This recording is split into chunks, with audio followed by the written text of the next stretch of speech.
C'est mon plaisir d'accueillir le prof Philippe Colomban, directeur de recherche au CNRS, un ancien de l'IX, puisqu'il a fondé dans les années 80 le groupe de chimie du solide, qu'il a abandonné ensuite pour se joindre à l'ONERA, donc c'était à Châtillon, pas très loin de Paris, dans le département matériaux. Aujourd'hui, il est animateur du groupe de spectroscopie des nanomatériaux au sein du laboratoire Monaris, dont vous voyez le sigle ici, à l'université Pierre-et-Marie Curie, donc à Paris 6. Son domaine actuel de recherche concerne surtout les sources les sciences des matériaux, la spectroscopie Raman, infrarouge, et surtout, ça va être essentiellement l'objet de son séminaire aujourd'hui, l'étude des technologies utilisées dans les céramiques, les verres et les textiles de l'Antiquité. Alors si comme moi, les mots vitrail, alchimie, je ne sais pas, secret des maîtres verriers de l'Antiquité vous fascinent ou vous font résonner, je vous confirme que vous êtes bien dans le bon séminaire et je vais passer la parole à M. Colomban pour son talk. Merci. Voilà, merci pour cette invitation. Donc, je suis content d'être ici dans le cadre de l'année de la lumière et aussi puisque j'ai passé un certain temps au laboratoire de PMC. Et donc, je vais essayer de vous montrer comment les anciens ont su déjà utiliser de façon empirique, mais parfois de façon aussi raisonnée, les nanoparticules pour colorer des céramiques, du moins des hémocéramiques ou des verres. Donc sur cette première vue, vous avez un exemple d'une création contemporaine qui a été faite par une potière américaine mais travaillant en France, récemment disparue, qui montre sur un profil typique des productions chinoises des époques Song, donc au XIe siècle, un décor au rouge de cuivre moderne. Donc, juste très rapidement, deux mots. Donc, la présentation a été faite. Donc, je fais partie d'un laboratoire qui s'appelle Monaris, qui autrefois s'appelait le LADIR, qui lui-même fait partie de l'Institut de chimie théorique et physique de Paris, IP2CT, et qui est un morceau du département de Sorbonne Université, puisque maintenant, depuis le mois de janvier, l'Université Pierre-et-Marie Curie, Sorbonne Paris 4, le Muséum, l'Université technique de Compiègne et des institutions plus petites quant au nombre d'étudiants font partie de la même entité et qu'on développe des fusions et des synergies pour redevenir des universités et n'être plus que des facultés. Alors, au labo, on s'intéresse aux spectroscopies vibrationnelles, donc Raman infrarouge neutron, sur les matériaux hétérogènes, nanophasés, nanostructurés. On essaye de les regarder en train de travailler, soit dans des conditions in situ, soit on essaye d'aller vers l'opérando dans certains cas, avec aussi un côté synthèse de nanoparticules pour étudier ce qu'on appelle des supercristaux, c'est-à-dire que les nanoparticules sont assemblées de façon ordonnée en ayant entre elles des spesseurs qui sont en fait des chaînes organiques qui évitent qu'elles fritent. Et une activité qui est, je dirais, pas marginale, mais qui est loin d'être l'activité principale, qui fait à peu près 10 à 15% de l'activité du labo, qui est l'étude des objets et matériaux du patrimoine, en grande partie par les techniques optiques, puisque depuis à peu près une quinzaine d'années, la taille des dispositifs optiques se réduit de plus en plus et on arrive à avoir maintenant des dispositifs portables qui ont des qualités suffisantes pour faire un travail correct. Alors, mon exposé sera organisé de la façon suivante. Alors, c'est un exposé dans lequel il y aura de la chimie des matériaux et de l'étude de microstructures, un petit peu, mais pas beaucoup de physique, bien qu'il y aurait des physiques un petit peu vers la fin, et puis de l'histoire des techniques. Donc, je rappellerai les trois façons de colorer la matière. Je présenterai rapidement les nanoparticules auxquelles on va s'intéresser. Je ferai une histoire de l'utilisation de ces nanoparticules pour faire la couleur rouge ou pour faire la couleur jaune, qui sont les deux principales couleurs obtenues avec des nanoparticules. Je discuterai un peu d'un problème difficile qui est de contrôler le degré de réduction, donc le passage de l'état ionique à l'état métallique à l'intérieur d'un solide ou d'un liquide ionique visqueux, un verre en l'occurrence. Je m'attarderai sur les lustres, qui sont les premiers dispositifs photoniques que l'on peut considérer faits par l'homme, et je finirai un peu par ce qu'on fait actuellement, la spectroscopie Raman, de l'étude de nanoparticules avec le cas particulier de vitraux. Alors, pour colorer la matière, je dirais il y a 3 grandes techniques. La première, c'est l'absorption. Donc, la couleur que l'on perçoit, c'est celle qui n'a pas été absorbée par le système. La deuxième, on verra, c'est la diffusion, qui vient que la loi de la diffusion est faite Tyndall et en U4. Donc, ça va que les couleurs les plus énergétiques sont celles qui dominent. C'est pour ça qu'on a le bleu du ciel ou le bleu de la mer quand elle est profonde. Et la diffraction. Alors, je ne vais pas parler là de la possibilité d'avoir des colorations par des pigments organiques qui sont la plupart basés sur 2 choses, des cycles aromatiques, parce que vous avez des électrons un peu mous, donc comme ils sont un peu mous, eh bien, ils absorbent bien dans le visible, et où vous avez ce qu'on appelle des ponts azo, c'est-à-dire des cycles qui sont reliés par des azotes, et puis les angles varient, et ça déforme aussi le noyau. Donc ça, c'est toute une façon de faire, mais je vais parler des moyens de colorer la matière inorganique. Alors là, il y a 2 façons, c'est soit des ions 3D, soit des ions 4F. Alors je rappelle que les ions 3D, c'est les métaux de transition, fer, nickel, chrome, vanadium, et que en fait, quand on remplit les couches atomiques, on ne remplit pas de façon régulière, et dans les dernières couches, on a pas mal de trous, donc ça fait des transitions qui sont faciles à faire, puisqu'il y a des endroits où il y a des trous.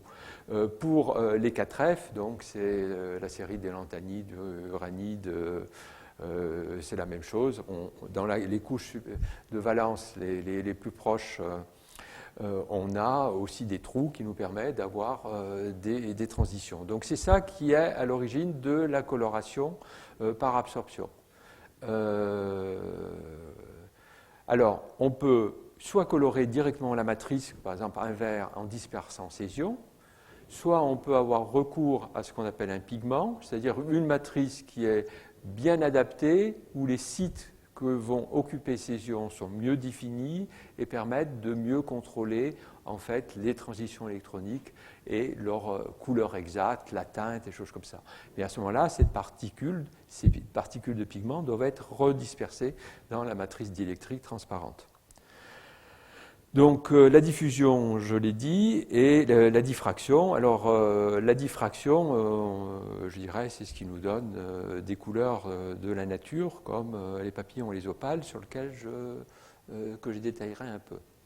Donc on a des contraintes très différentes selon qu'on veut colorer un matériau épais, par exemple un vitrail qui peut avoir une épaisseur qui va faire 5 mm, parce que le vitrail, vous avez des fonctions mécaniques qui sont faites, il faut que ça tienne sur des grandes hauteurs, il faut que ça supporte le vent, et ainsi de choses. Ou des objets minces, quand vous faites un décor avec des émaux, vous avez des couches qui sont fines parce qu'on veut que, je dirais, la peinture apparaisse plutôt comme une peinture et pas, je dirais, comme quelque chose en 3D. Donc ça va jouer après sur le type de nanoparticules ou le type de traitement qu'on va la faire. Alors, on a aussi d'autres contraintes qui sont les contraintes de stabilité, d'inertie chimique, de faible diffusivité. Il faut que le décor ne bave pas à la cuisson, puisque quand vous portez en température ces objets, vous êtes par exemple sur les émaux en phase liquide. Donc il ne faut pas que les ions diffusent trop, donc ça c'est aussi à contrôler. Et puis les caractères esthétiques, notre œil est quand même un remarquable outil, puisque je crois, la 4e décimale de l'indice optique. Donc il voit très très bien s'il y a des hétérogénéités de couleurs. Donc ça, il faut un contrôle de la granulométrie à très faible échelle.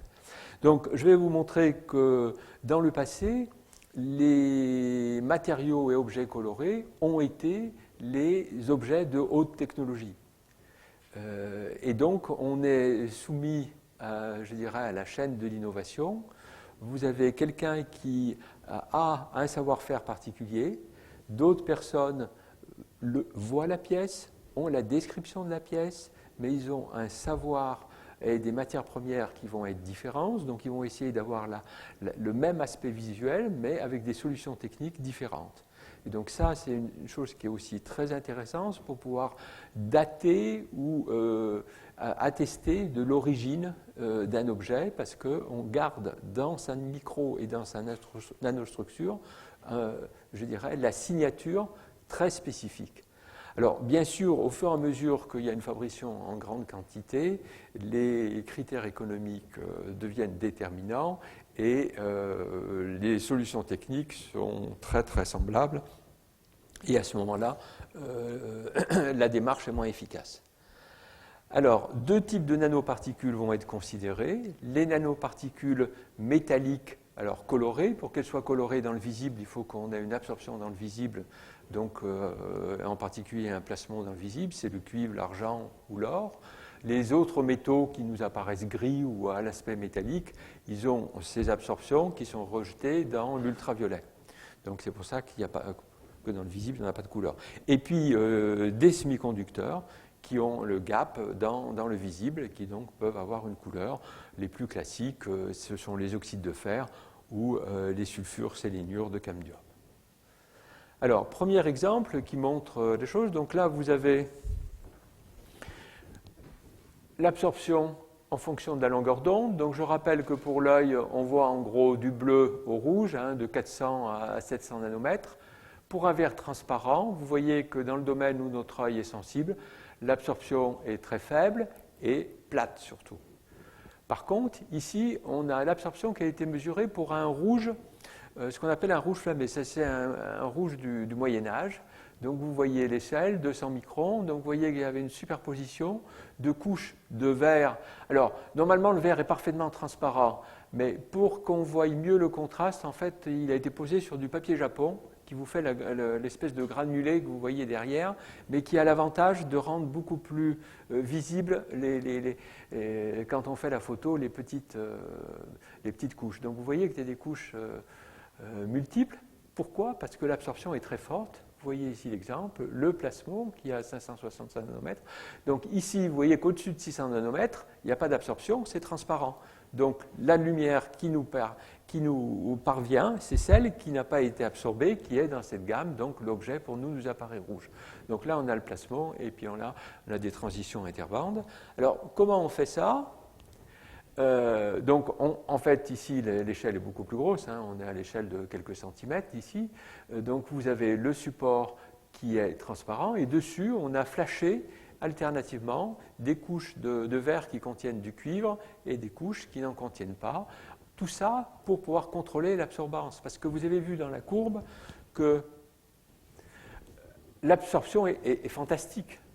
Donc, si vous en aviez trop épais, ça serait tout noir. Et ça, c'est des applications vitraux, donc il faut quand même que la couleur passe.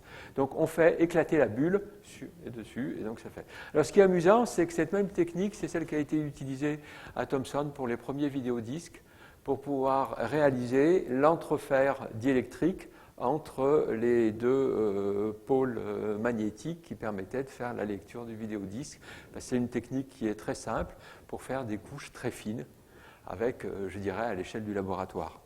Donc on voit déjà que dans le passé, on peut avoir des sources d'invention technologique.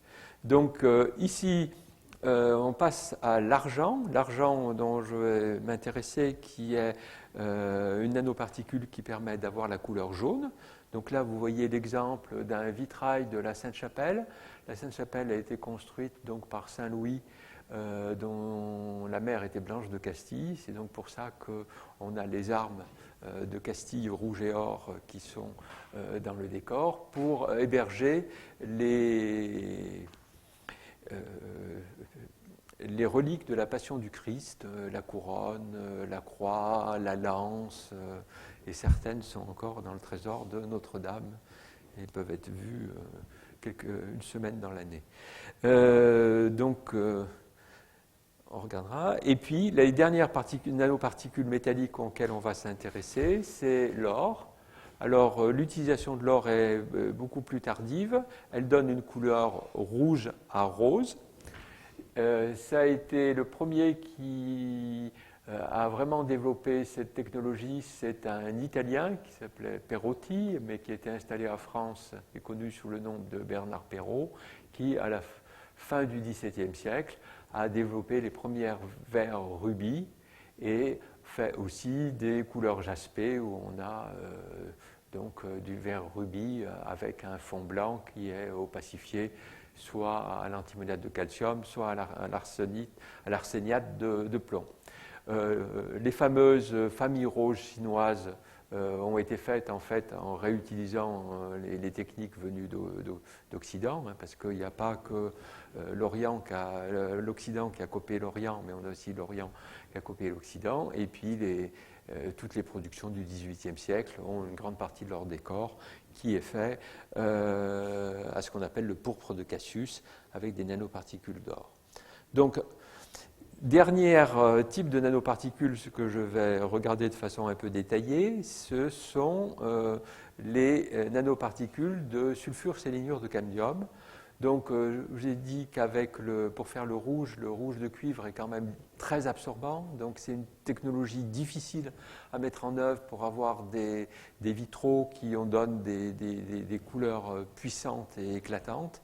Et les sulfures de cadmium ont été découverts par Gay-Lussac, je crois, tout début du XIXe siècle. Mais c'est vraiment qu'à à partir des années 1860 qu'il a été produit en poudre pour les peintres. Hein, les impressionnismes, toute une partie de la peinture, de la nouvelle peinture est aussi due à des critères de technologie, hein, la photo, l'existence de nouveaux pigments. Et tandis que dans les verres, c'est à l'époque de l'Art Nouveau qu'on a su bien mettre les nanoparticules dans le verre. Et vous voyez la possibilité, on part du sulfure de cadmium qui est jaune, on va au sulfure de sélénium qui est rouge, et en jouant sur la composition de la solution solide dans la phase hexagonale Wurtzit, on peut vraiment faire la couleur et la teinte que l'on veut. Alors, un petit peu d'histoire. Donc, à notre connaissance, les premiers émaux colorés au rouge de cuivre ont été faits par les Celtes, donc c'est 4 à 5 siècles avant Jésus-Christ. Ici, on a l'exemple d'un casque 4e siècle avant Jésus-Christ. Vous voyez les émaux, c'est des émaux sur métaux. Ici, un exemple de microscopie électronique faite par Artioli en Italie qui montre les petits précipités de cuivre métallique dans la matrice verrière.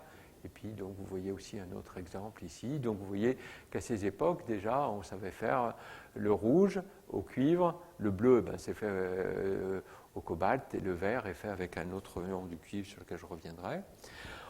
À l'époque romaine, c'est des productions industrielles. Hein. Le verre, à l'époque romaine, c'est vraiment de la production industrielle. Il y a quelques grands sites où on fait des énormes lingots, et puis après, ces lingots, ils sont exportés aux 4 coins du monde méditerranéen pour être reprocessés pour faire les objets. Et même on recycle le verre. On a retrouvé des bateaux où on a tous les verres bleus avec le cobalt. Le cobalt était en rare, donc c'était recyclé et remis. Et pour le rouge, c'est du rouge de cuivre. Donc vous voyez un exemple à Herculanum. Donc c'est 79 après Jésus-Christ, un exemple un peu plus tardif.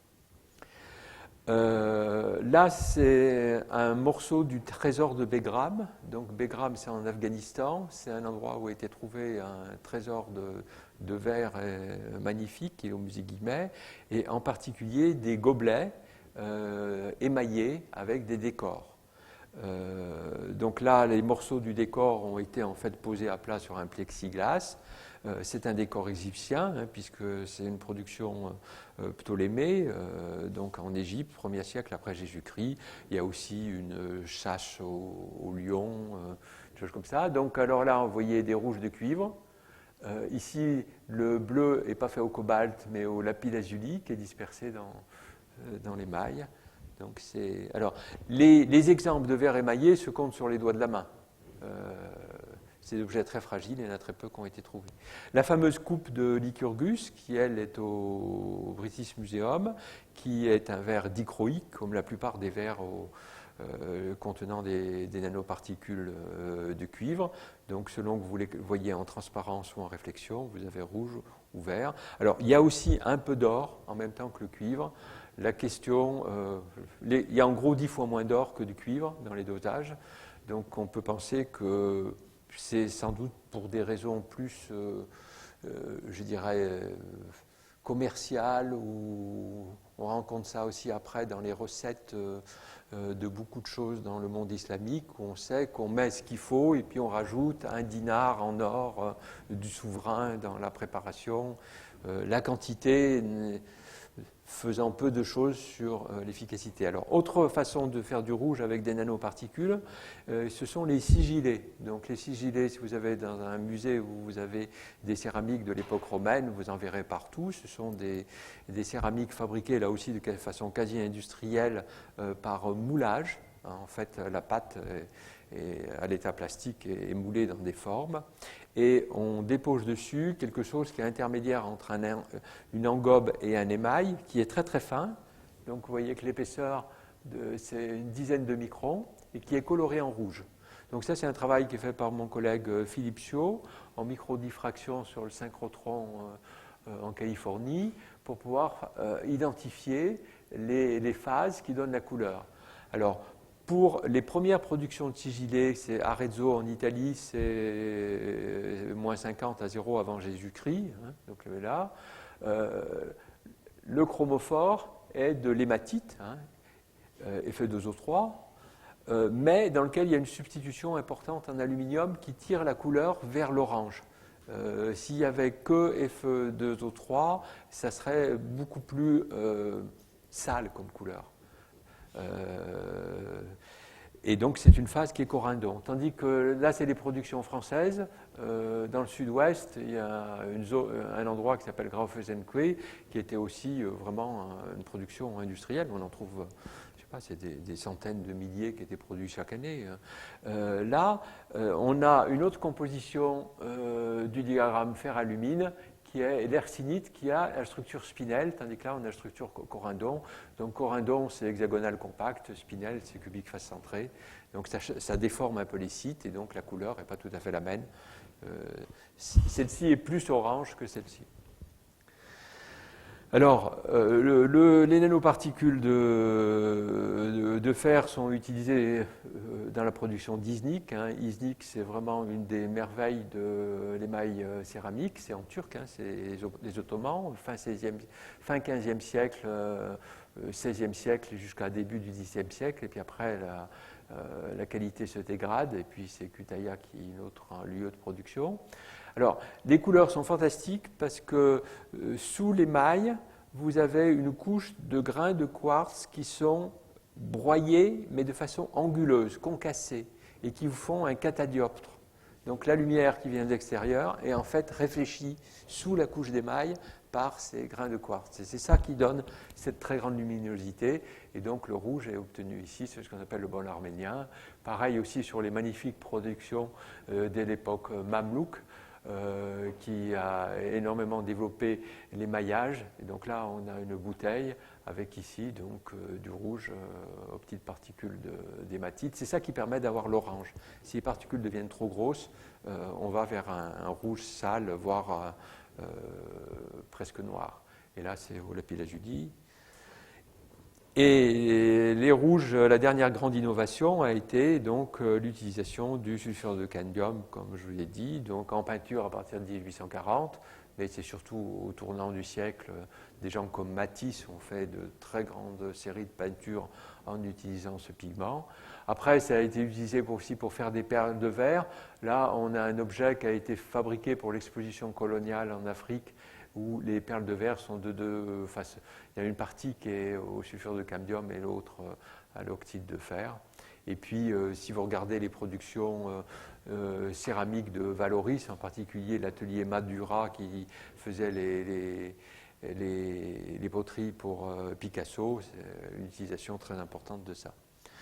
En Asie, le rouge de cuivre a aussi été utilisé à partir du XIe siècle. Alors au début, ce sont ce qu'on appelle des flammés, puisque on expliquera après que pour avoir la partie rouge, il faut de cuivre métallique, Tandis que si on n'a pas en milieu réducteur et qu'on est en milieu oxydant, on va avoir des ions cuivre de plus qui donnent la couleur turquoise.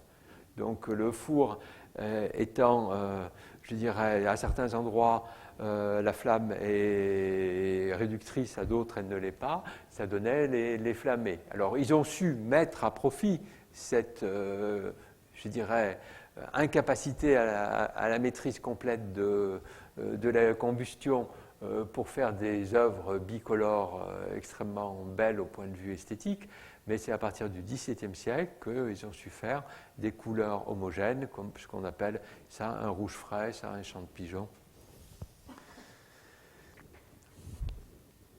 Donc, alors, qu'en est-il des compositions ?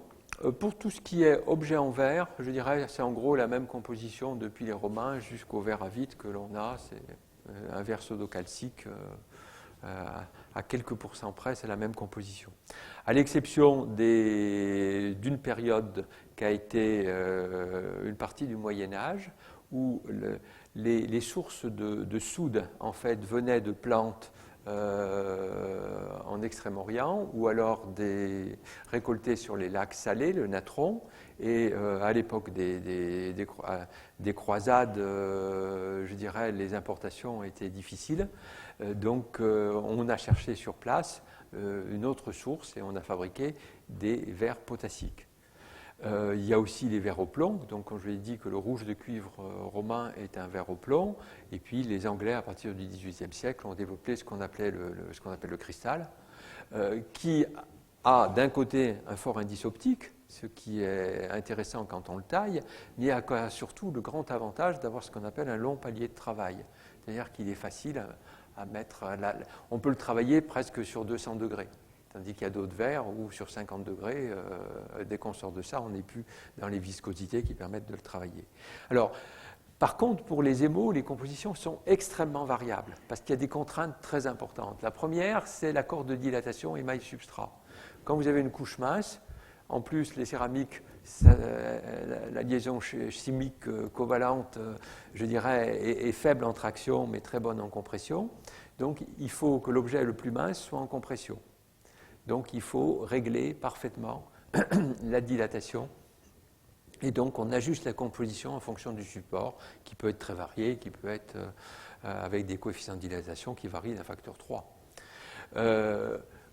Il faut aussi qu'on ait un bel aspect visuel. Donc que l'émail soit bien tendu, que la pièce, ça soit sur une pièce horizontale, verticale, donc vous avez tout un tas de... Vous avez les stabilités chimiques, donc tout un tas de choses. Le fait de pouvoir faire des multicuissons selon l'intervalle de température, on ne peut pas avoir les mêmes couleurs qu'à d'autres intervalles, puisque ça va dépendre du site et donc de la stabilité d'une phase, des choses comme ça. Donc on est obligé de faire plusieurs cuissons, il ne faut pas que ça se mélange. Et puis les problèmes de toxicité. Donc on voit qu'on a un besoin de contrôler les micro- et nanostructures en plus des compositions. Alors, pour ceci, il faut avoir en tête la structure d'un verre. Les verres sont, pour ces applications, des silicates. L'entité SiO4 est une entité covalente très forte qui est peu perturbée. Même quand le verre est fondu, le verre reste un polymère. Quand on a la silice pure, ça fond à 1740 degrés, tous les tétraèdes partagent un sommet, partagent l'oxygène de leur sommet. Donc vous avez un réseau tridimensionnel très rigide. Si vous voulez qu'il fonde à plus basse température, si vous voulez modifier son expansion thermique, sa dilatation, en fait, tout l'art du potier et du verrier va être de couper des liaisons pour le rendre plus souple, donc il va fondre plus tôt. Et comment on fait ça ? On remplace un silicium 4+, qui fait 4 liaisons covalentes, par des ions Na+, K+, qui vont donc, eux, ne faire que des liaisons ioniques beaucoup plus faibles. Donc le système devient de plus en plus souple, de plus en plus mou. Et dans les sites qui ont été faits par la substitution, donc vous avez des endroits où le réseau est bien fait, donc vous avez des sites dans lesquels vous allez pouvoir mettre vos ions chromophores. Et en fonction aussi du type de dépolymérisation, le site ne va pas être le même, donc la couleur ne va pas être la même. Donc par exemple, le cuivre 2+, dans un verre alcalino-terreux, va être pas exactement la même teinte que dans un verre au plomb. Donc la composition et la structure vous permettent aussi d'avoir une gamme de couleurs. Alors, qu'est-ce qui se passe dans un four? La grande difficulté en céramique et en verre, il y a deux choses. C'est un, savoir broyer, parce que ça coûte beaucoup d'énergie. Deux, savoir cuire à haute température et contrôler l'homogénéité de la température dans le four. Donc, dans un four, quand on fait brûler, un four à bois, à l'époque c'est des fours à bois, parfois des fours à charbon, mais surtout des fours à bois à cette époque, en fait c'est un four à gaz. Vous avez une chose qu'on appelle l'alandier, où on va distiller le bois pour qu'il produise le gaz, et le gaz va brûler dans le four. Donc on va avoir dans le four des espèces qui vont être le méthane, l'hydrogène, le CO, CO2, l'azote qui ne sert à rien, mais il y en a, une grande partie, c'est l'essentiel, et l'eau et O2. Selon l'équilibre des conditions de combustion, s'il reste de l'oxygène dans la flamme, on va dire qu'on est en milieu oxydant, donc on va pouvoir oxyder en surface des objets. Si on a de l'hydrogène et du CO, on va être en milieu réducteur. Dans un verre, du fait qu'il y a les ions covalentes, l'oxygène ne peut pas diffuser. Que ce soit à l'état gazeux et à l'état oxygène O2-, parce qu'il est trop gros. Et la liaison est covalente. Les seules choses qui peuvent diffuser dedans, c'est, même pour CO, c'est trop gros, c'est l'hydrogène. L'hydrogène est suffisamment petit pour qu'il peut aller partout, donc l'hydrogène peut réduire au cœur. Ça, pour faire de l'hydrogène dans un four, on utilise du bois vert, c'est-à-dire l'eau, C plus H2O nous donne hydrogène plus CO, c'est le gaz à l'eau. Donc ça, c'est une possibilité, mais c'est plus difficile à conduire parce que l'eau diminue le rendement thermique du système. L'autre façon, c'est d'utiliser en fait le fait que quand vous avez des ions qui sont petits, surtout s'ils sont chargés, et plus ils sont chargés, plus ils sont petits, eux, ils peuvent diffuser facilement. Donc ces ions, par exemple, vont pouvoir, eux, bien se réduire ou s'oxyder à la surface de l'objet. Et après, ils vont diffuser dedans.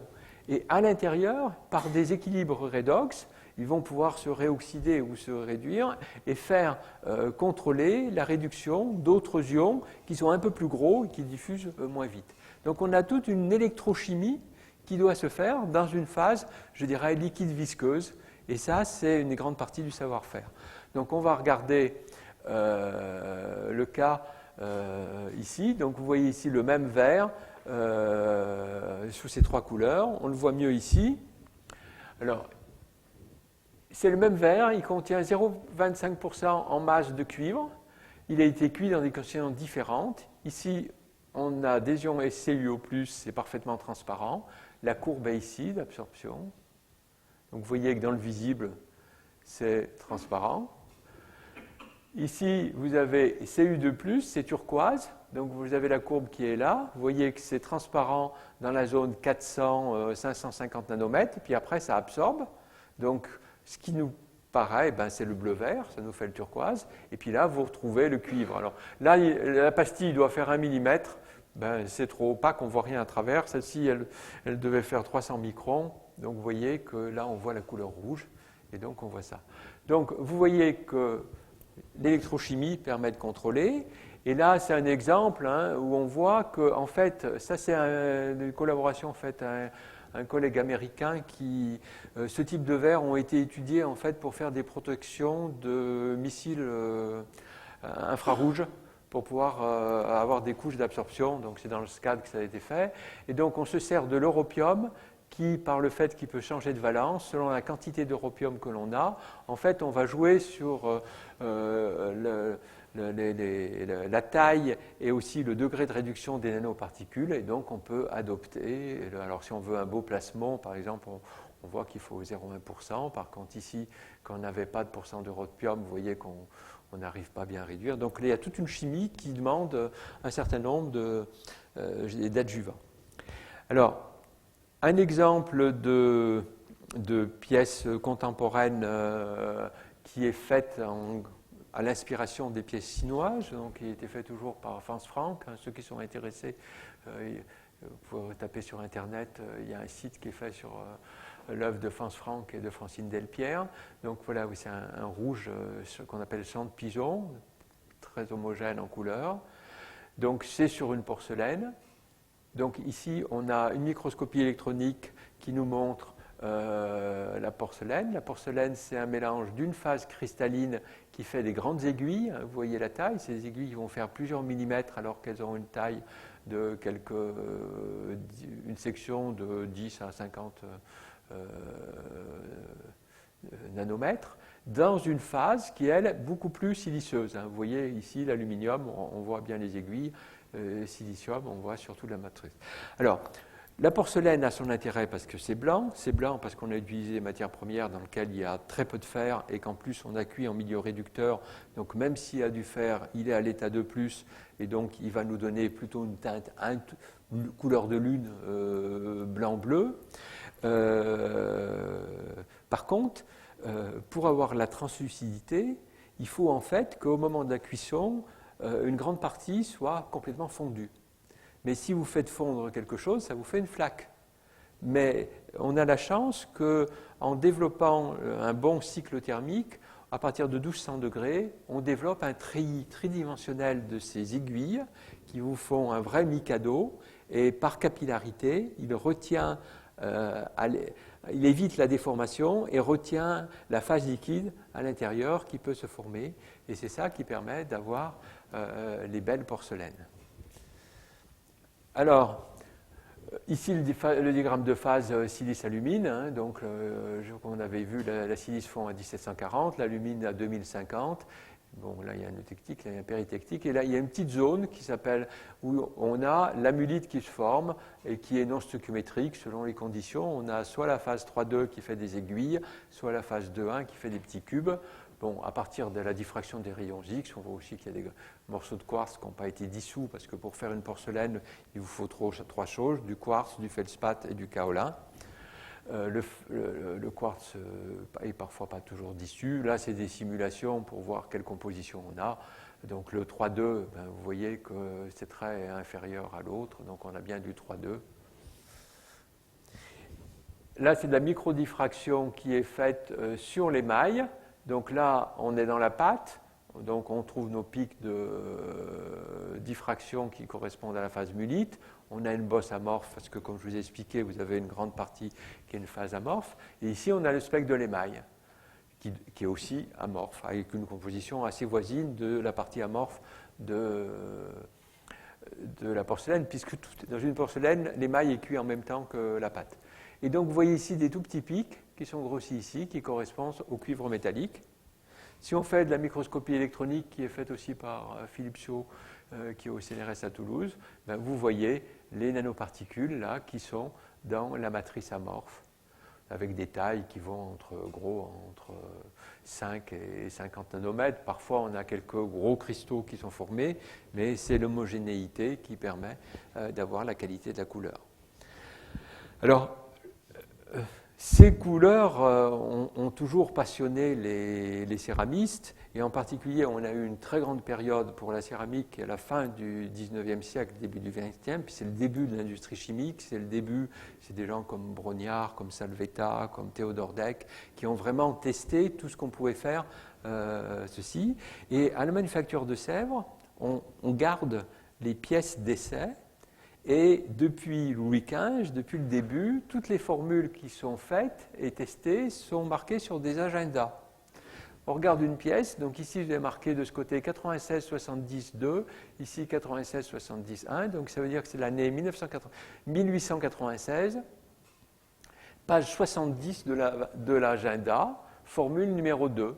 Donc on est le 10 mars, c'était la page 70, et la formule numéro 2, on a mis 3% de cuivre dans l'émail pour faire ce rouge lustré. Et pour faire ce gris argent, on a mis 1% d'argent.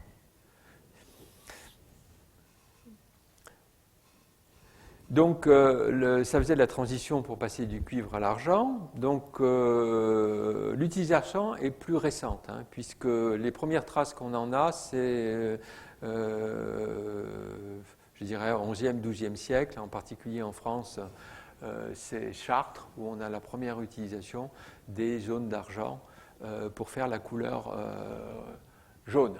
Hein, le rouge, c'est du rouge de cuivre. On a des textes, un texte qui serait une traduction de l'arabe, faite par le roi du Portugal, Alphonse X, et dans lequel il a expliqué la technique, qui est la suivante. C'est une technique de sémentation, c'est-à-dire qu'on part du verre qui est déjà fait. Sur une surface du verre, on pose une pâte qui est un mélange d'argile avec des sels d'argent ainsi que de produits organiques. Et on chauffe en milieu réducteur autour de 500-600 degrés. Qu'est-ce qui se passe? Il se passe que ces sels se décomposent et fondent et on a une diffusion ionique des ions argent à l'intérieur et des conditions de cuisson qui vont faire qu'on peut les réduire. Alors, c'est pour ça qu'on repère très bien ces choses, soit par transparence, soit aussi du côté corrodé. Ça, c'est le côté extérieur de la Sainte-Chapelle. Comme ce côté, en fait, on a perdu la bonne qualité du verre. Le verre a été avoir une belle surface, on a augmenté sa surface de réactivité, et donc ça facilite la corrosion. Et donc, normalement, on doit les monter face interne. Mais si on les a remontés face externe, à ce moment-là, ils se corrodent extrêmement vite. Et l'inconvénient, c'est que le vitrail devient opaque. Alors, simplement la diffusion de la lumière sur un objet permet de le dater, à condition, du moins par comparaison, avec ses voisins. Si on a un verre qui est en bon état, la lumière, quand on fait par exemple de la diffusion ou de l'analyse optique, la lumière rentre bien et puis elle ressort bien. Par contre, si vous avez des couches de corrosion qui sont développées en surface, la lumière a peu de chance rentre mal et puis elle ressort mal. Alors ça se voit sur l'analyse Raman. Ici, c'est un exemple d'analyse Raman de différents morceaux de vitrail, toujours de la Sainte-Chapelle, des vitraux bleus, des vitraux jaunes, des rouges, des verts, des choses comme ça. Vous voyez qu'il y a deux familles. Il y a une famille où les données sont peu intenses, c'est les verts du Moyen-Âge.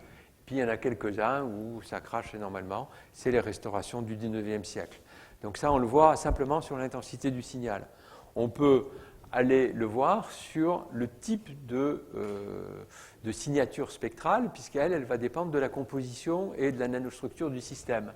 Donc voilà, tel qu'on les enregistre, celui qui est intense, celui qui n'est pas intense, remis à la même intensité pour qu'on compare. Ça, c'est un verre sodocalcique, comme le verre à vide d'aujourd'hui. Ça, c'est un verre potassique, tel qu'on les faisait. Et donc, ça permet de savoir qu'est-ce qui est bon, qu'est-ce qui n'est pas bon. Alors, dans les années 50, il y a des historiens réputés qui ont déclaré ce qui est bon et ce qui n'est pas bon en regardant à la jumelle. Alors, ils ont construit des cartes, mais nous, on n'a pas tout testé, mais on a testé quand même sur 3 vitraux. On est arrivé à 50% de faux. Donc, pile ou face. Alors là, on va passer au lustre polychrome, qui est quelque chose vraiment d'exceptionnel. Donc ici, vous avez, et qui est très méconnu, vous avez ici le mihrab de la mosquée Sidi Oqba, c'est le barbier du prophète, à Kérouan. Donc Kérouan est en Tunisie, c'est une ville qui a été fondée par les Fatimides, donc qui sont arrivés d'Arabie, qui sont installés d'abord en Tunisie, et puis de Tunisie, ils sont revenus pour fonder le Caire, la ville des Kérouanais. Et donc cette mosquée a un mihrab qui, d'après les textes, a été construit en 862 en utilisant des carreaux qui ont été fabriqués à Bagdad. Donc vous voyez ici un carreau tel qu'on le voit, je dirais, dans les conditions d'éclairage normal. C'est un rouge de cuivre, et donc là, la couleur, on le verra, est donnée par le placement et l'absorption dans le visible. Par contre, pour un angle particulier que fait l'œil de l'observatoire par rapport à la source, voilà ce qu'on voit. Vous voyez qu'ici, c'est devenu un très beau bleu-violet. Vous avez le tour qui est doré, tandis qu'ici, vous avez du couleur. C'est ce qu'on appelle un lustre polychrome. Ici, vous avez une couleur par absorption. Là, vous avez une couleur par diffraction. Donc là, c'est un carreau, d'autres. Ça, c'est des photos qui ont été faites par des gens à Bordeaux, un laboratoire qui était dirigé par Maxime Schwörer il y a une quinzaine d'années et qui avait fait un certain nombre de photos. Alors, le lustre, je dirais, après, s'est répandu, mais en étant de moins en moins polychrome. Donc, les inventeurs, c'est les Abbassides. Donc, l'essentiel sont des pièces archéologiques. Il n'y a pratiquement qu'à Kairouan qu'il y a des pièces en place. Donc, Bagdad, Samarra. Après, c'est passé en Égypte. Et puis, ça a tourné avec, je dirais, le développement de l'islam autour de la Méditerranée. Et puis aussi côté Iran. Donc, voilà une production iranienne. Là, une production hispano-mauresque du XVe siècle. L'autre côté est vraiment XVe siècle, c'est-à-dire c'est des armes héraldiques. Par contre, l'avers est étonnamment moderne dans la façon de sa conception. Ici, c'est ce qu'on appelle aussi l'hispano-mauresque. Donc, vous voyez, ça ressemble un petit peu à des caractères arabes, mais c'est Jesus Humanitus Salvator qui est écrit. Donc, c'est typique de ces productions qui sont à l'interface entre les deux cultures. Là, on voit, je dirais vraiment, un summum des productions de ces périodes où, en fait, la céramique, avec l'opacification en blanc, devient, en fait, un support pour les illustrations, comme le papier l'est. Simplement, dans les préceptes de l'islam, l'or doit être utilisé uniquement pour Dieu. Et donc, c'est pour ça que le lustre s'est développé, parce qu'il permet de faire de l'or sans or. Donc ici, des créations fin 19e siècle, dont je parlais, et puis une création contemporaine. Donc, si vous tapez Colomban, lustre abbasside, on trouve sur Internet un très gros dossier qui avait été fait avec la revue de la céramique et du verre. Donc, la nature, elle, utilise beaucoup la couleur par diffraction. Les plus connus, c'est les morphos, ces grands papillons d'Amérique du Sud. Si on grossit, là, c'est quelques centaines de microns, l'échelle. Et puis ici, on est à l'échelle micronique. On doit avoir ça doit faire un peu un micron. Donc, vous voyez très bien un réseau. Donc, c'est ce réseau diffractant qui nous donne la couleur bleue. Il en est même pour les scarabées. Alors, les scarabées, c'est encore plus complexe parce que ici, c'est des réseaux diffractants simples. Donc, ça fait qu'une seule couleur. Ici, il y a des variations complètes. C'est pour ça que les couleurs des scarabées sont beaucoup plus subtiles. Et puis ici, là, l'opale. Alors, le sol-gel est considéré comme une technique moderne inventée par... mais en fait, la nature, comme beaucoup de choses, la nature a toujours tout fait. Il y a la pile atomique de Clos au Gabon. Et ben, l'opale, c'est du sol-gel de silice, où les petites billes qui ont été formées en milieu aqueux, hydrothermal, en fait, ont sédimenté et elles se sont rangées toutes par taille. Et en fonction des conditions qui évoluaient, on a aussi des variations. Donc on a un réseau diffractant qui évolue. Alors ici, il y a même des gens qui ont travaillé, on a des choses qui sont un peu du type série de Fibonacci, qui donnent vraiment des couleurs très particulières. Les animaux vivants aussi utilisent la couleur par diffraction. Là, ce sont les travaux d'Eric Morse, qui est à Santa Barbara, et qui travaille depuis longtemps. C'était pour la Navy que toutes ces études ont été faites, sur la coloration des seiches et puis de certains coquillages. En fait, on a des précipités de protéines qui forment des lamelles.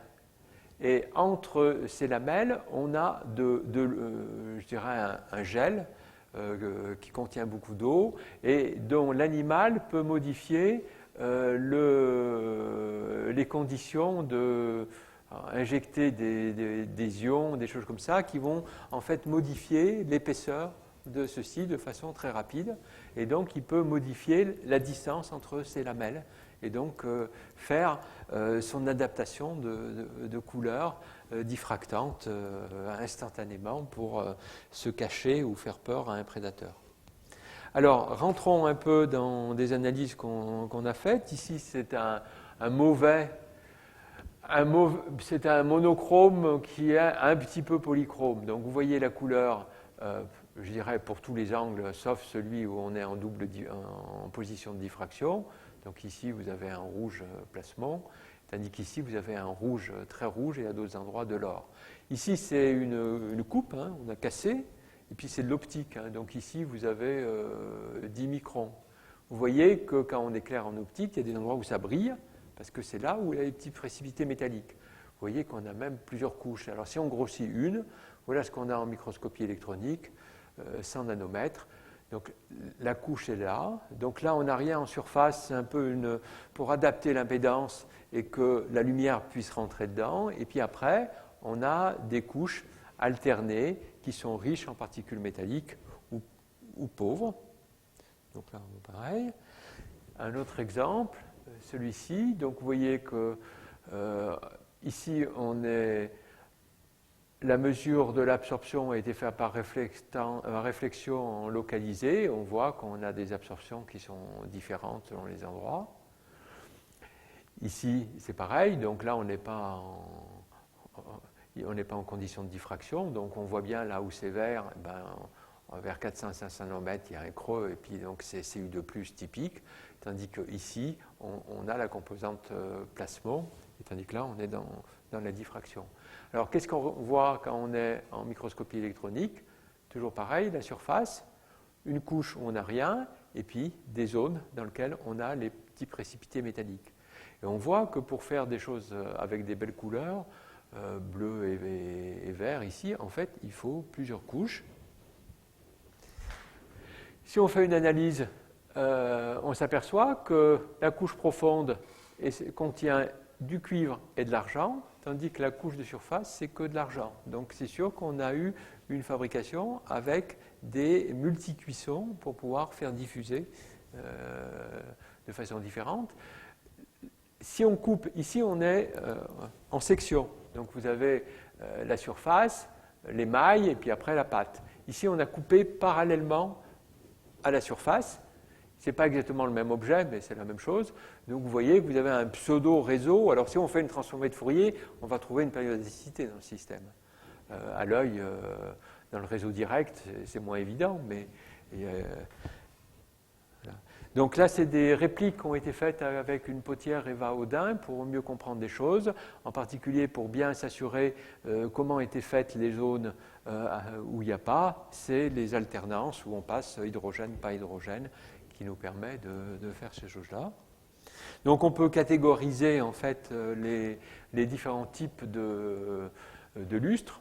Alors, on a le vrai lustre polychrome qui va nous demander en fait la surface, une couche on n'a rien qui est la couche d'adaptation, et puis après des couches qui vont nous permettre de faire la diffraction. Par contre, il y a d'autres productions, les productions plus tardives, hein, par exemple les hispano-mauresques, les majoliques, où en fait c'est simplement une métallisation. Vous avez des précipités métalliques près de la surface, et donc ça brille, mais vous n'avez pas une couleur de diffraction bien particulière.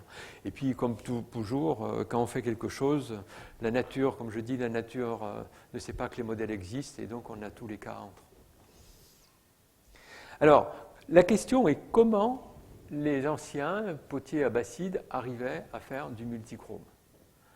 Alors voilà ce en fonction des répliques fabriquées et des textes. Voilà, donc on part d'une pièce qui est déjà émaillée, avec un émail qui est au plomb et qui contient de l'étain. L'étain, c'est quelque chose qui sert à faire un fond blanc, mais aussi qui peut aider à faire le contrôle de l'oxydoréduction. On pose le décor, par exemple ici, on va mettre un mélange d'une pâte qui contient de l'argile et de l'ocre, des matières organiques, vinaigre, lit de vin, et puis des sulfates et des nitrates d'argent, de cuivre, voire de mercure. Donc on fait un dépôt comme ça.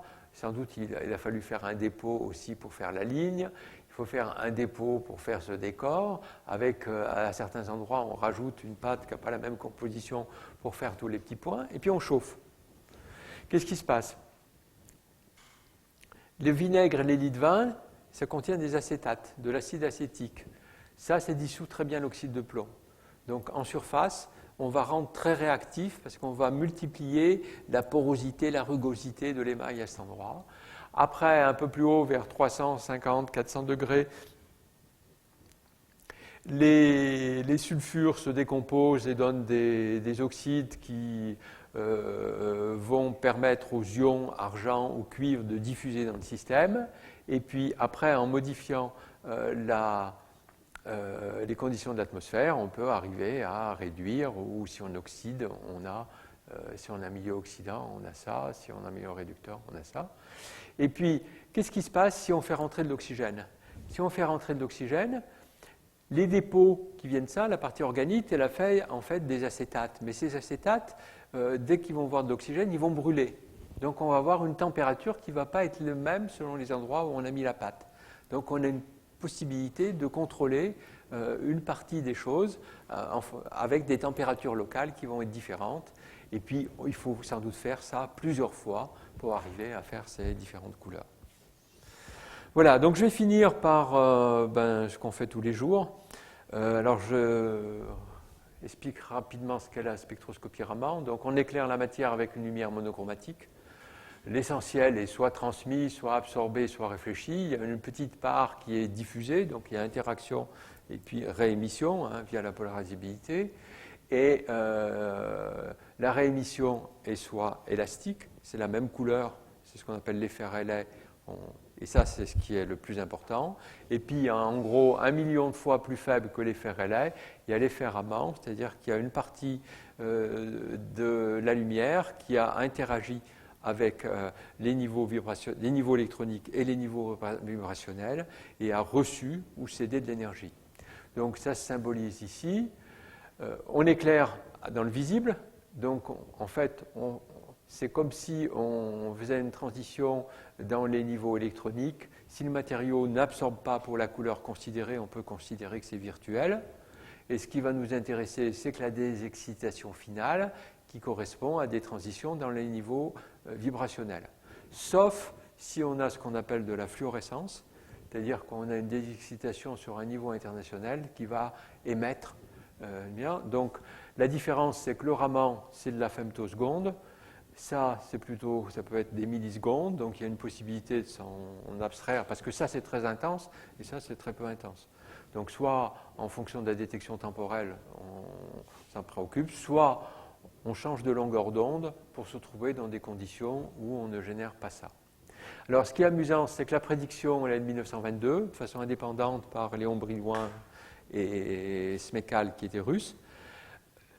En le même mois, je crois que c'était mai 1928, 4 équipes ont publié en même temps. L'une a eu le prix Nobel, ce n'est pas le meilleur papier, loin de là. Donc Yves Rocard, c'est le père du ministre. Le meilleur, c'était l'équipe Landsberg et Mandelstam, mais Raman avait envoyé 1000 préprints à l'avant, donc ce qui montre que déjà en 1928, faire connaître son travail est aussi important que la qualité du travail. Et la technique est restée, je dirais, une curiosité, parce qu'on n'avait pas de source jusqu'à ce qu'arrivent les lasers. Il fallait, je dirais, avoir une lumière qu'il fallait filtrer et des choses comme ça. Et puis ça s'est vraiment développé à partir du moment où les détecteurs, on a remplacé les photomultiplicateurs par les CCD. Et depuis les progrès des CCD, je dirais, c'est en développement exponentiel. Alors ici, le sulfure de cambium, donc qui est c'est le monocristal qui est jaune. Quand on fabrique, donc on a deux structures, une structure cubique, la blinde, et une structure hexagonale, la Wurzip. Mais CDS, c'est comme les carbures de silicium, c'est des matériaux en bicouches. Donc ça coûte très peu d'énergie en fait pour shifter un peu ces bicouches l'une par l'autre, et donc ça nous fait des fautes d'empilement. Donc selon le type d'empilement, soit on est cubique, soit on est hexagonal, c'est toujours pareil, 1, 2, 1, 2 ou 1, 2, 3, 1, 2, 3. Mais on peut aussi avoir ce qu'on appelle des polytypes, où on a des séquences de ces deux types qui se font sur une certaine distance de façon quasi périodique. Alors quand on fait, le matériau est coloré, donc si je l'éclaire dans sa couleur, quel qu'il soit bien Wurzite ou mélange, de choses comme ça, on n'a qu'un seul spectre. parce que c'est simplement la liaison chimique chromophore qui va interagir je dirais, avec des ordres de grandeur supérieurs, et donc on va avoir une information que sur cette liaison chimique chromophore. Donc c'est très bien quand on veut détecter une petite quantité. Par contre, ça informe que sur une partie de la matière. Voilà le vrai spectre qu'on a, ou encore on a quand même un petit peu de résonance, que vous voyez, il est beaucoup plus compliqué, parce qu'ici on voit tout. On voit la contribution au Wurtzit, on voit la contribution d'un peu de blinde, on voit les fautes d'empilement, on voit des choses comme ça. Donc la richesse de la spectroscopie Raman sur les matériaux colorés, c'est qu'en choisissant sa couleur, on peut aller regarder de façon plus ou moins précise, soit l'ensemble, soit des parties particulières de la structure. Alors c'est intéressant en particulier pour étudier, c'est des travaux là qui viennent juste d'être finis, sur ce type de vitraux Art Nouveau. Donc il y a des morceaux qui viennent des productions 1910 et puis je dirais des productions actuelles qui servent à faire de la restauration. Donc ça c'est difficile parce qu'il faut contrôler des nanoparticules d'une solution solide, donc avoir la bonne composition de façon homogène dans un traitement thermique, alors que les deux composés, alors je ne sais plus, il y en a un, ça va être sulfure de cambium, qui font à 1700 degrés, le sélénium c'est à 1200 degrés, et quand on prépare le verre, il est autour de 1200-1300 degrés. Donc il y a toute une chimie qui se fait dedans, qu'il faut contrôler, empiriquement plus ou moins. Et donc ici vous voyez par exemple un spectre Raman résonant à 458 nanomètres, d'un morceau de vitrail. Donc vous voyez les deux signatures principales. Ça, c'est le séléniure de cambium. Ça, c'est le sulfure de cambium, mais qui sont dans le même cristal. Et en fait, quand ils sont purs, il y a un petit décalage. Le fait qu'ils soient dans la même solution solide les décale tout les petits peu, puisque le champ cristallin n'est pas tout à fait le même, les liaisons chimiques ne sont pas les mêmes, donc ça fait un petit décalage. Et la différence entre ces deux pics est directement liée à la composition. Il y a des travaux antérieurs ont permis d'établir des lois. On peut faire aussi la même chose avec la position du gap. Donc on a des moyens qui permettent d'aller étudier. Alors après, dans la forme, on a aussi une information, puisque ici on a un pic qui est, je dirais, le pic normal pour les gros grains, et puis quand les grains deviennent plus petits, on a des modes de surface qui apparaissent, et puis on a une asymétrie du pic aussi, parce que la propagation du phonon, je dirais, n'est plus infinie, donc on a un paquet d'ondes plus restreint, donc qui fait que sa largeur est liée à son temps de vie. Donc en travaillant là-dessus, on a des informations qui sont analogues à celles qu'on peut obtenir en microscopie électronique à transmission. Simplement, là, on a une vue moyenne, tandis que le problème de la microscopie électronique, c'est toujours est-ce qu'on est représentatif ou pas. Donc c'est intéressant d'avoir les deux. Donc vous voyez par exemple ici l'évolution de ce pic quand on part de quelque chose qui est du sulfure de cadmium pur, ici, à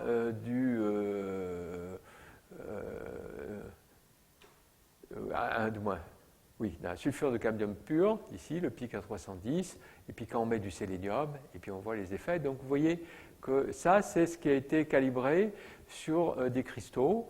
Là, c'est ce qu'on mesure sur nos vitraux. On voit qu'à des endroits, ça marche bien, il y a d'autres endroits, ça ne marche pas. Ben ça, en fait, c'est parce qu'on est sensible au fait qu'il y a d'autres impuretés qui sont entrées dans la solution solide, comme le zinc, et bon, on peut trouver aussi des choses.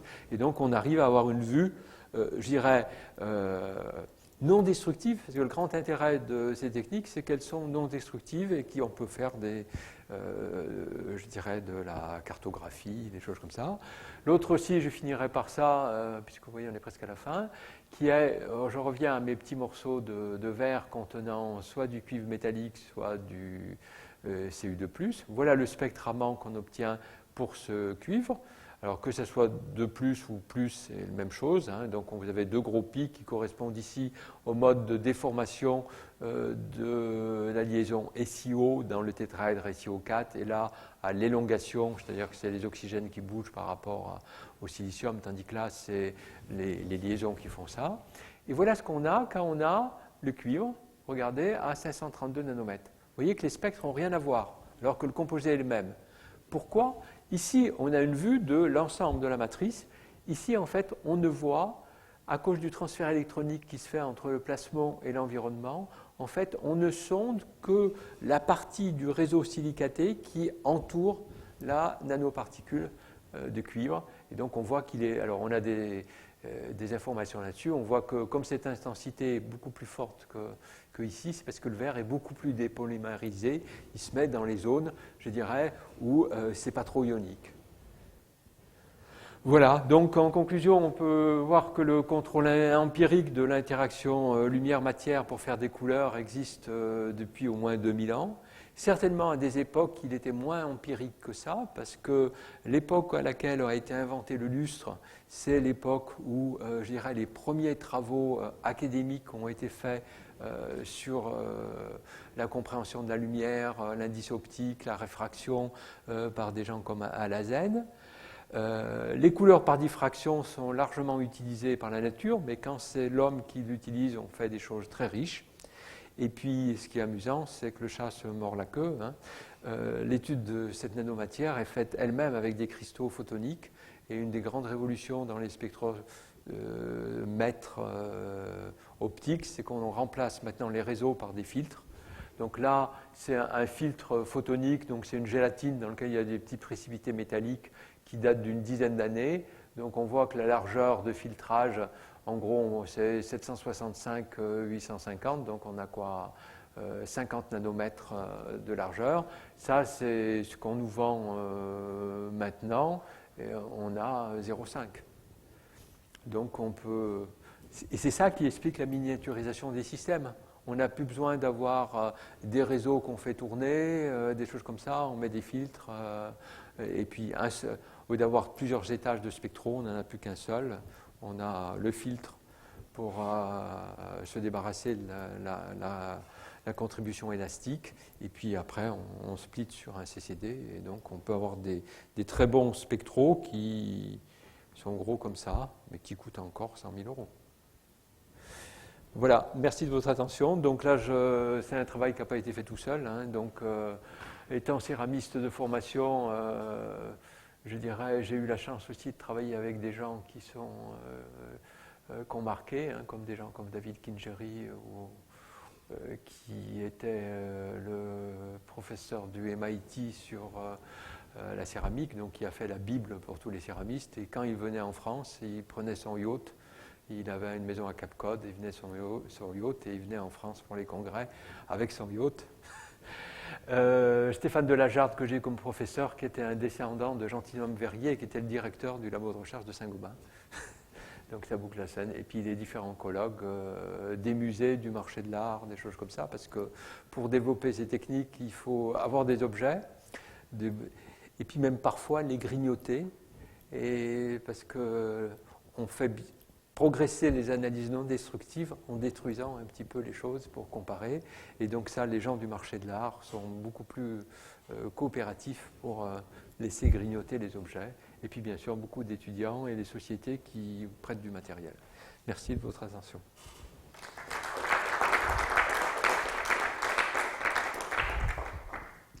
Merci pour cet exposé qui a jeté un peu de couleur sur les vitraux. Alors, je ne sais pas s'il y a des questions. Moi, j'en ai. Oui.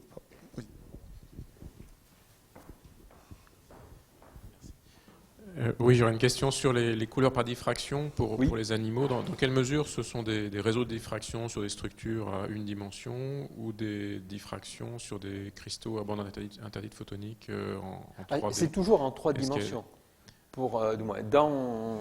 Dans les céramiques et dans les verres, c'est toujours en 3 dimensions puisqu'on travaille sur l'épaisseur de... Mais pour les animaux, par exemple, est-ce que c'est aussi toujours en 3 dimensions? Ah bah oui. Là, j'ai vraiment simplifié. C'est très intéressant d'aller regarder les choses de Morse parce qu'en fait, il y a même des choses plus subtiles que ça. C'est-à-dire qu'il y a des puits de lumière. C'est-à-dire que la lumière rentre d'abord dans des puits ou des choses comme ça, et elle va diffracter au fond du puits. Et donc, c'est vraiment du... Le plus simple, qui est presque du 2 dimensions, c'est le morpho. C'est pour ça qu'il y a une couleur qui est bien carrée. Tandis que les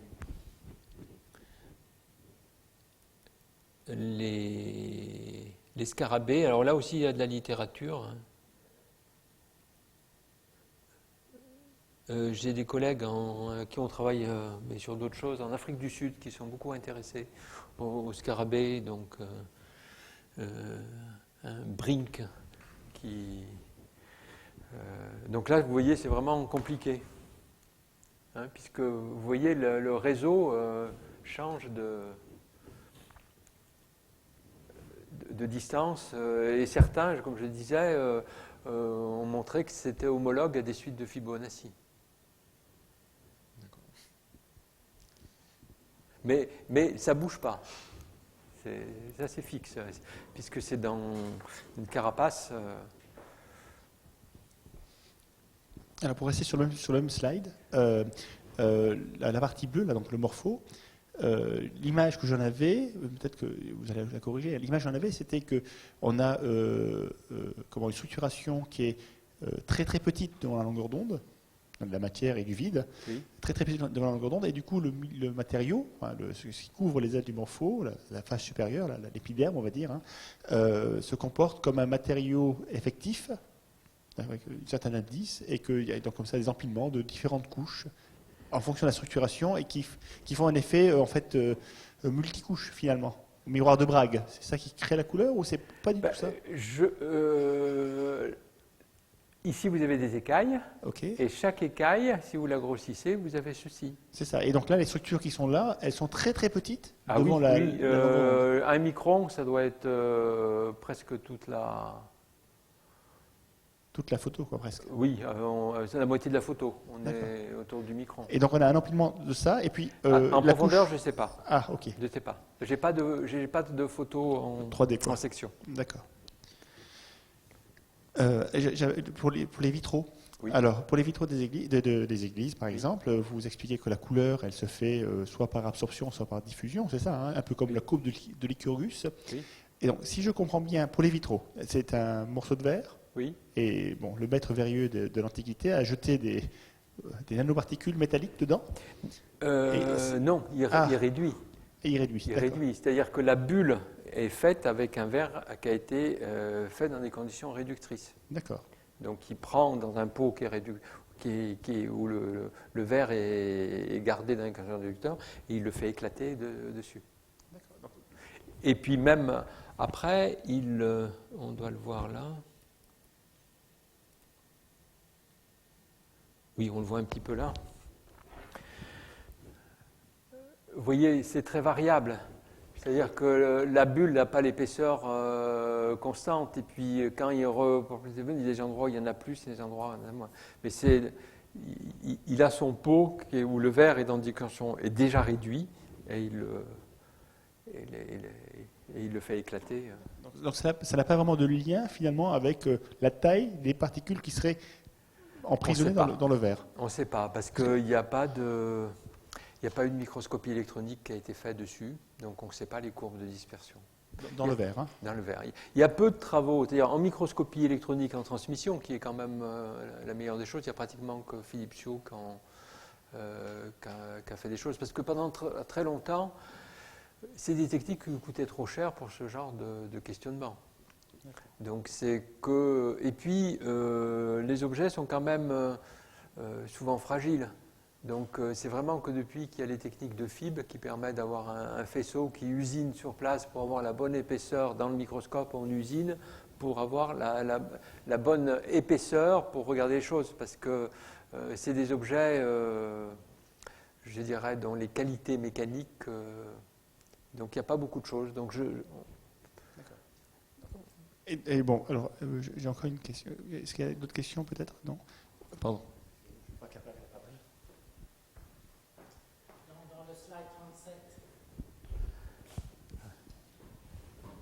c'est pas une question scientifique. Au milieu, vous avez dit que c'est le lustre faisait la couleur or. Oui. Et ça date de quand Ça, c'est tournant 13-14e siècle. C'est en Iran, production de Cachan. D'accord. Mais alors, ils ont utilisé du lustre pour ne pas utiliser de l'or, pour Voilà. respecter les règles d'un islam un peu Voilà, strict. moi, c'est ce qui se dit. Parce qu'en même temps, ce sont des il y a visages. des hadiths qui... Ce que l'on voit, ce sont des visages. Oui. Ah, mais ça, en Iran, c'est chiite, il n'y a pas d'interdiction. La seule chose, l'interdiction n'est pas... moi, je suis pas C'est des musulman, hadiths mais aussi. d'après Hein. il ne faut pas, je dirais, se comparer à Dieu. Donc, du moment que c'est stylisé pour les chiites et les Iraniens, du moment qu'il y a stylisation, il n'y a pas à se mettre en concurrence avec la création de Dieu. Donc les figures sont utilisées à condition qu'il y ait une stylisation et que ça ne soit pas, je dirais, une reproduction à l'identique. C'est ce que disent les spécialistes. Mais ça, c'est propre les Fatimides, mais les Fatimides sont plutôt des chiites. Les Fatimides, il y a une très très belle iconographie, très stylisée. Donc celle que je vous montre ici, en fait, ça c'est plus des Fatimides, puisque en fait c'est andalou, fin de l'époque andalou, mais avec une tradition berbère très importante, puisque la plupart des gens qui se sont installés à cette époque. Donc non, c'est une vue, je dirais, simpliste au point de vue de l'histoire de l'art, de penser qu'il n'y a pas de figuration dans l'art islamique. Et je sais, ça dépend des régions, ça dépend des endroits, les créations, ça dépend des interprétations. aussi bien iraniennes que fatimides, sont merveilleuses par ces figurations, mais toujours très stylisées. Que l'utilisation de l'or, c'est pareil, ils auraient pu... Voilà, et donc il y a pourtant, il y a des endroits où c'est de l'or, il y a de l'argent, mais c'est tout fait par des... il n'y a pas une trace d'or dedans. Ou quand il y a du cuivre, le rouge du cuivre, il peut y avoir, quand on fait des dojages, je dirais, on a 0,1% d'or qui reste par rapport au cuivre. Et ça, depuis les Romains, on ne sait pas trop pourquoi.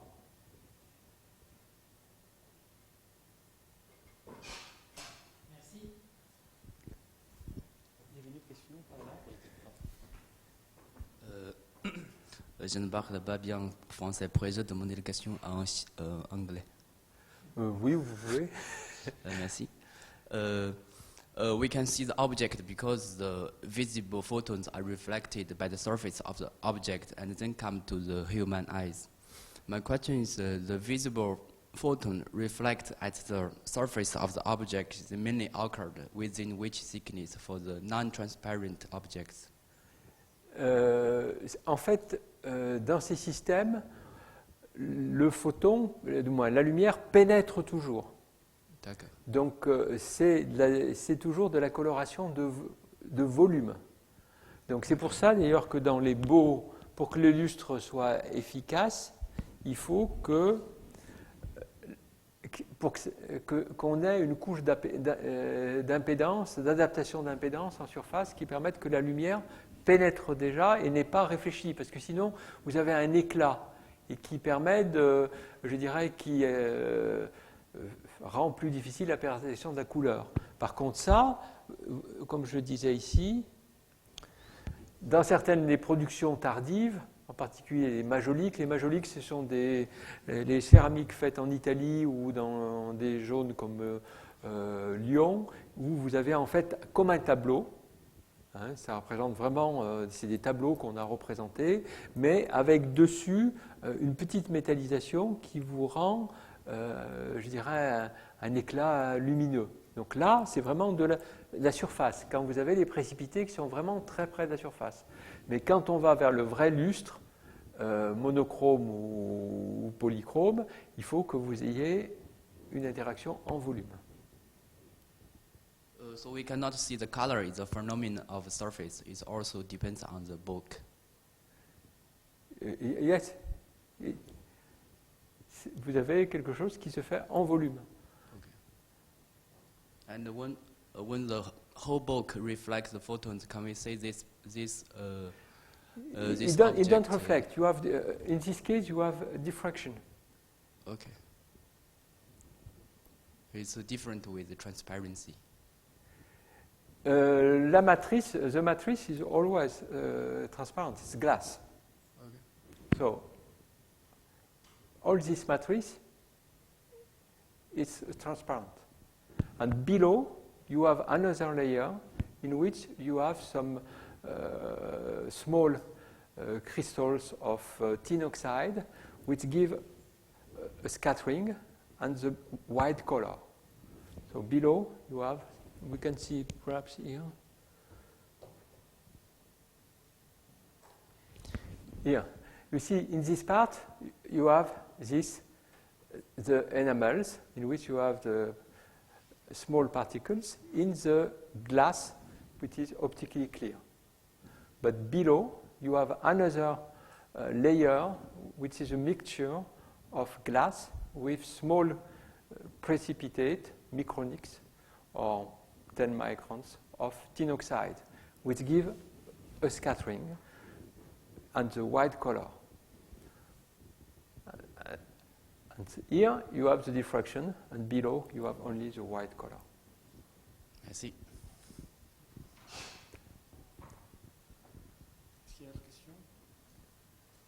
Peut-être pour rester sur ce sujet-là, juste j'ai une question sur le vase de Lycurgus. Oui. Qui est justement, qui n'est pas exactement comme ça, mais qui est qu'on peut observer en transparence et en réflexion, c'est ça, hein? Oui. Et on le voit rouge ou bleu? Oui. Tu peux... On voit. On le voit vert. On le voit vert parce qu'une grande partie du cuivre est à l'état de plus. Donc c'est en transmission. En transmission. Donc la lumière peut passer à travers, et Voilà. c'est transparent, et on le voit vert parce que la partie Voilà, rouge et bleue ont été absorbée. Voilà. C'est ça? Et par contre, en réflexion... Non, en réflexion, Oh, d'accord. on le voit vert. Par contre, ici en transmission, on a en transmission, l'absorption est très forte du cuivre. Donc, on ne voit plus que la couleur dans laquelle il n'y a pas absorption. Alors, il est possible aussi que le verre soit multicouche. Parce que il y a eu un tout petit bout qui a été analysé, mais on n'a pas de section. Quand on fait des vrais verres dichroïques, en général, c'est du biphasé. Oui, c'est-à-dire que on peut avoir des phases de verre qui sont différentes. Donc le composé est hétérogène et on joue sur l'hétérogénéité. Donc en fait, c'est un mélange de deux verres. Est-ce qu'il y a d'autres questions? Oui, pardon.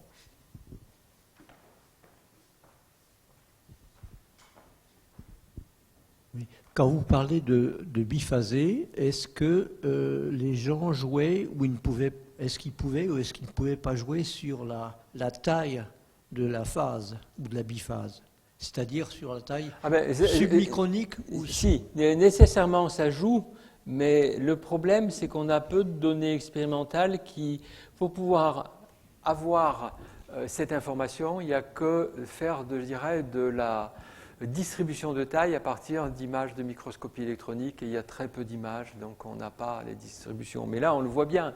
Ça, c'est un travail qui a été fait donc par... à l'école Virginia Military School. Donc on voit qu'en jouant, là, c'est certainement, on n'a pas l'information, parce que la microscopie n'a pas été faite. Mais ça, c'est la taille et les populations de nanoparticules qui a été modifiée. Et donc on voit qu'on change la couleur. On change l'absorption, donc on change la couleur. Mais on n'a pas de données. Mais en fonction des dates, comment faisait-il à cette époque-là pour avoir la maîtrise de la taille? Essai-erreur. Je pense que c'est une période, comme font les potiers qui font du raku. Le raku, les Japonais, où ils fabriquent 1000 pièces, ils en gardent 3. Et donc, à ces époques aussi, c'est une des grandes différences. Quand on a travaillé pas mal sur les Mamelouks, je sais plus, ça doit être avant, une des premières choses qui nous a étonnés, c'est qu'en règle, quand on fait du verre, chaque fois qu'on fait une nouvelle cuisson, on pose un émail qui est plus fondant pour chauffer, je dirais en gros, au moins 150 degrés plus bas que le coup d'avant. Ah ben voilà. Et bien, à ces époques, non. Ils ont pratiquement la même composition. Donc ça veut dire qu'ils avaient une dextérité, ils rentraient dans le four, ils le ressortaient aussitôt, ils jouaient sur l'inertie entre ce qu'on chauffe, qui est épais, qui met du temps à chauffer, et ce qui est en mince, chauffe vite. Mais ça, il fallait sans doute vraiment bien connaître les choses pour ne pas casser. En gros, ils jouaient sur la dynamique de leur cristallisation. Voilà, ils jouaient sur toute la dynamique, le temps de transfert de chaleur, les choses comme ça. Mais ça, c'est la démarche des anciens. Ouais. L'important, c'est de faire une pièce qu'aucun autre expert ne puisse faire. Ouais, donc, plus c'est difficile à faire, plus ils étaient contents. Ouais, ils étaient déjà très intelligents. Voilà. Mais ils travaillaient que pour les seniors. C'était ce que je disais, des objets de haute technologie. Hein. On fait une fusée, mais on n'en fait pas. On n'est pas Renault. Et la mentalité a tourné au XVIIIe siècle, à partir du moment où il y a eu une clientèle. Les premières porcelaines, une porcelaine coûtait, je dirais, le prix d'une maison. Et puis, à un moment, on a su les fabriquer suffisamment bien pour les vendre aux bourgeois. Donc, tout a chuté, y compris la qualité.